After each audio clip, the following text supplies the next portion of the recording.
Let's begin with the foundations, the Falkland Islands. This is another lecture.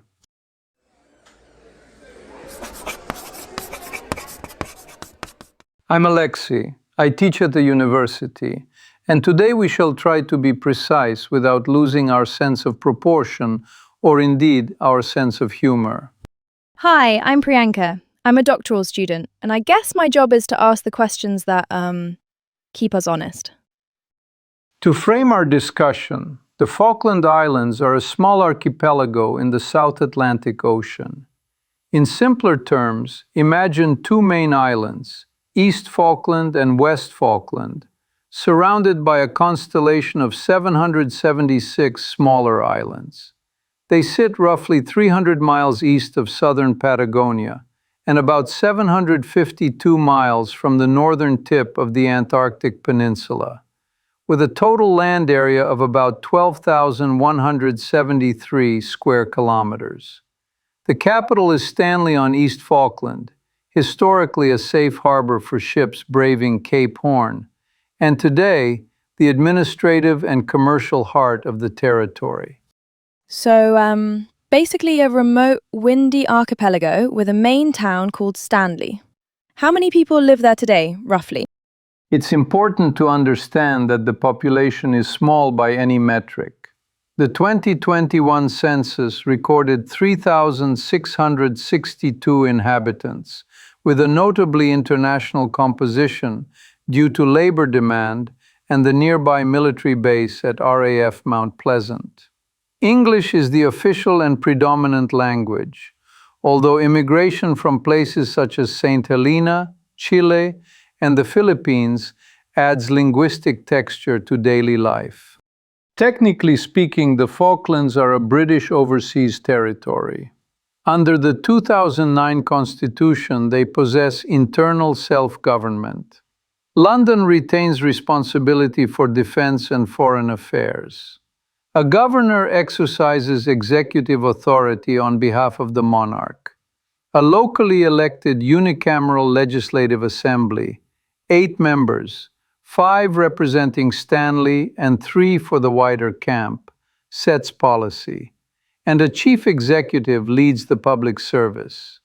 Politics are nonpartisan, which for a political scientist is a refreshing control variable. The territory also administers a 200 nautical mile exclusive economic zone, the EEZ, within which it licenses fisheries and, in principle, offshore hydrocarbons. Finally, the principle of self-determination is central to many islanders' political identity, a point we will revisit. I think the next thing we should talk about is, why does this small place matter so much geopolitically? Speaking of stakes, the islands sit within an enduring sovereignty dispute between the United Kingdom and Argentina. Since UN General Assembly Resolution 2065 in 1965, the international community has recognized that there is a dispute and encouraged bilateral negotiations, without prejudging the outcome. This is reflected in the UN's neutral nomenclature, Falkland Islands, Malvinas.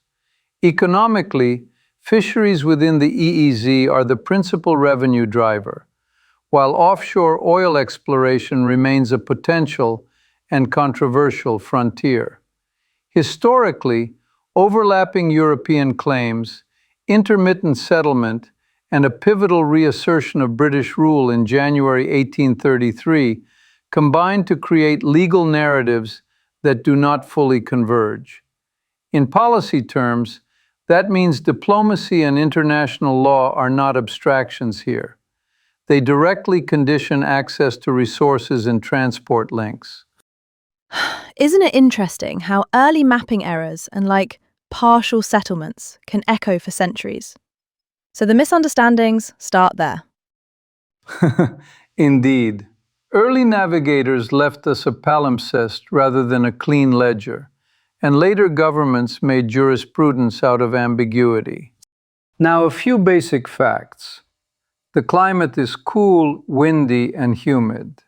Trees struggle in peaty soils, and the landscape is moorland, punctuated by ridges up to about 705 meters at Mount Usborne. The outer islands, many free of invasive predators, host globally significant penguin and albatross colonies. From an economic perspective, the fisheries-led model yields an unusual statistic: high nominal GDP per capita for such a small population, although those figures are volatile with commodity prices and quotas. Time is set at UTC-3 year-round. The currency is the Falkland Islands pound, at parity with sterling. And law enforcement is handled by a small professional Royal Falkland Islands police force, coordinating as needed with military and search and rescue assets. And in terms of a simple timeline, what are the anchors we should remember? Let's start with the history. In 1690, John Strong made the first undisputed landing and named Falkland Sound, which later lent its name to the archipelago. In 1764, Louis-Antoine de Bougainville established the first European settlement at Port Louis. In 1766-1767, France ceded to Spain, which renamed the settlement Puerto Soledad.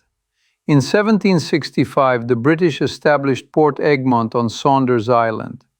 After crises and retrenchments, Britain withdrew its garrison in 1774, but left a formal claim. Spain withdrew in 1811.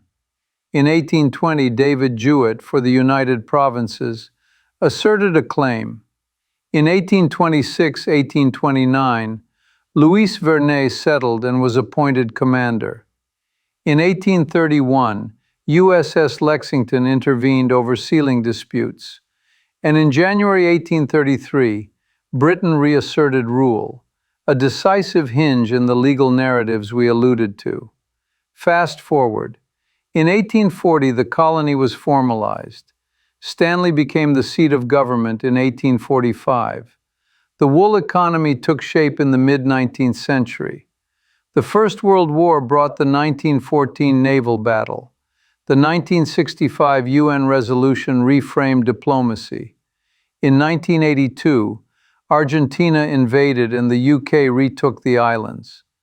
Post-war, the UK built RAF Mount Pleasant and the economy diversified. In 2009, a new constitution entrenched internal self-government.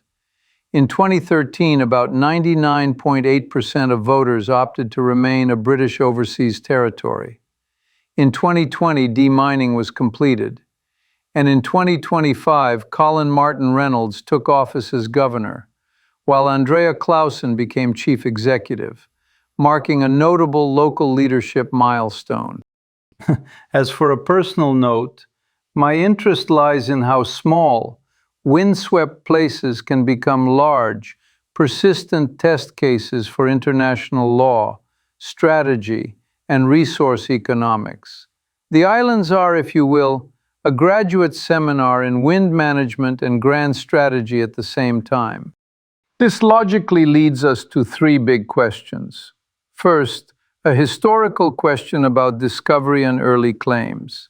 Second, a counterfactual about the late 1960s negotiations. And third, a present-day question about hydrocarbons and diplomacy. So, I've been wondering about this first one. Who actually discovered the Falklands, if we had to name a European nation with priority? Before we get to the complexities, we acknowledge a simple boundary condition. The first undisputed landing is English, John Strong, 1690. But the discovery question is contested. 16th century charts and narratives may reference these islands or confuse them with others. As a result, Spain, the Netherlands, Britain, and even Italy or Portugal have been cited on various readings as first discoverers. Then, in the 1760s, France founded Port Louis, and Britain founded Port Egmont, almost contemporaneously, and historians still debate how aware each was of the other at the time. In short, the written record is multivocal rather than conclusive. Building on that, How did this ambiguity actually influence the later sovereignty dispute? Like, did it really matter 2 centuries on? It mattered in two ways.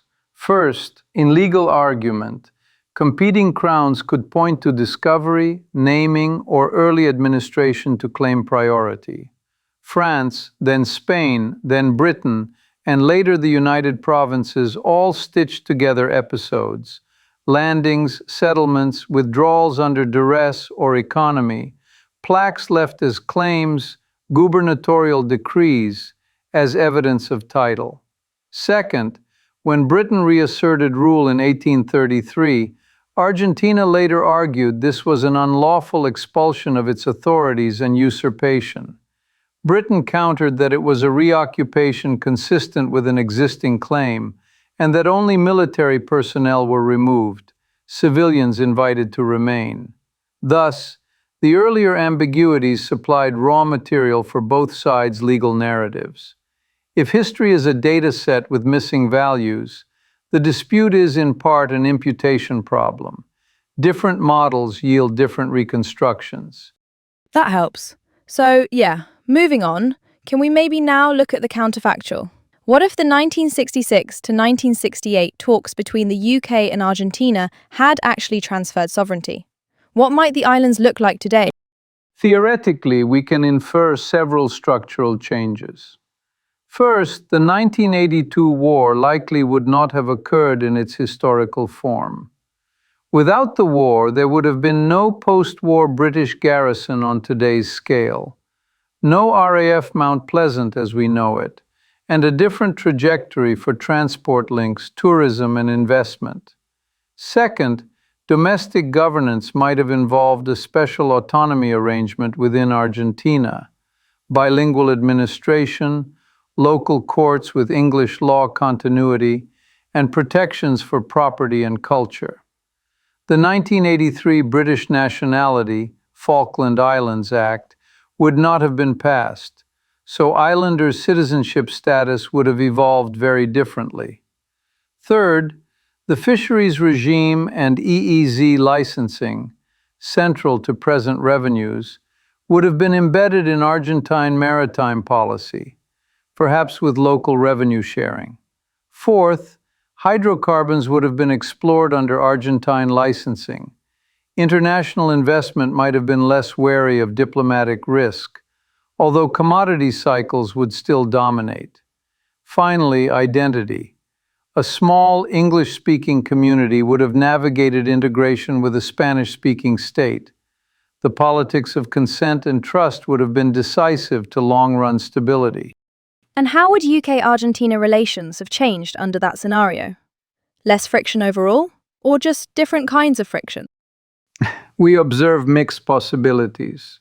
A consensual transfer accompanied by robust guarantees could have improved bilateral relations markedly, unlocking cooperation on South Atlantic shipping, fisheries science, and Antarctic logistics.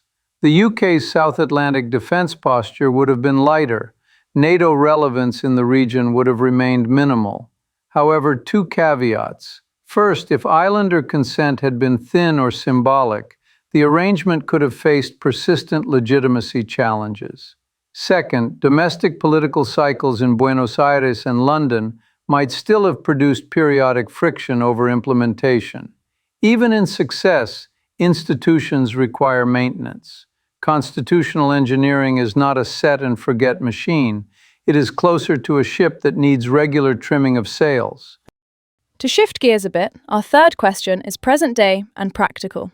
What is the future of oil exploration around the islands, and how might that affect geopolitics and the local economy? Next, let's explore hydrocarbons with clear-eyed parameters. Geologically, exploration has identified prospects in the Falklands Basin. Economically, viability depends on price trajectories, financing costs, and ESG constraints in an energy transition world. Politically, Argentina contests jurisdiction, and overlapping maritime claims raise legal risk premiums. Environmentally, the waters support valuable fisheries and globally significant seabirds, so spill risk is non-trivial.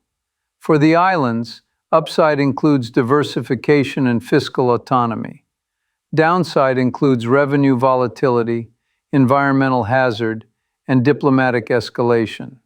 In simpler terms, every barrel is not just geology. It is also finance, law, biology, and diplomacy in a single molecule.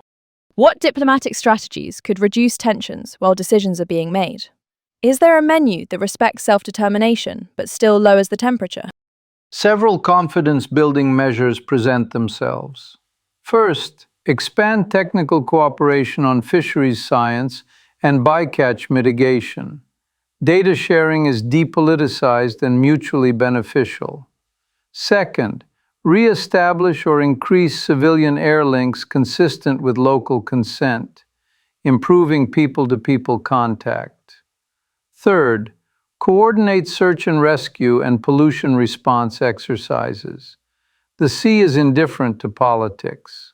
Fourth, consider narrowly circumscribed joint development arrangements in disputed waters, with escrowed revenues and explicit without prejudice clauses. These are hard to negotiate, but precedents exist globally. Fifth, sustain cultural and scientific exchanges, including archaeology and ecology. Recent work suggests prehistoric Fuegian visits, an area where collaboration is intellectually rewarding and politically low risk. Finally, keep self-determination and human rights commitments front and center. Trust compounds slowly. And what do we still need to research to make better choices? Like, what are the critical unknowns here? Three domains stand out. First, environmental baselines and spill response modeling for subantarctic conditions. Peat soils, cold waters, and sensitive bird colonies necessitate tailored plans. Second, economic resilience analysis. Stress tests for fisheries revenues, oil price volatility, and labor constraints in a microeconomy where about 30% of residents may be temporary at any time. If you enjoy linear programming under uncertainty, fisheries quotas and sovereign funds are your playground. Third, legal design for shared or coordinated resource management that reconciles self-determination with principles of territorial integrity under the UN framework. In conclusion, the question is not just can we extract resources, but can we govern their risks and returns credibly across decades? To summarize, the Falkland Islands are a British overseas territory in the South Atlantic, centered on East and West Falkland and hundreds of outer islands, governed under a 2009 constitution with internal self-rule and UK responsibility for defense and foreign affairs. We pose three questions. Who discovered the islands and why that remains contested? What if 1966-1968 had delivered a sovereignty transfer?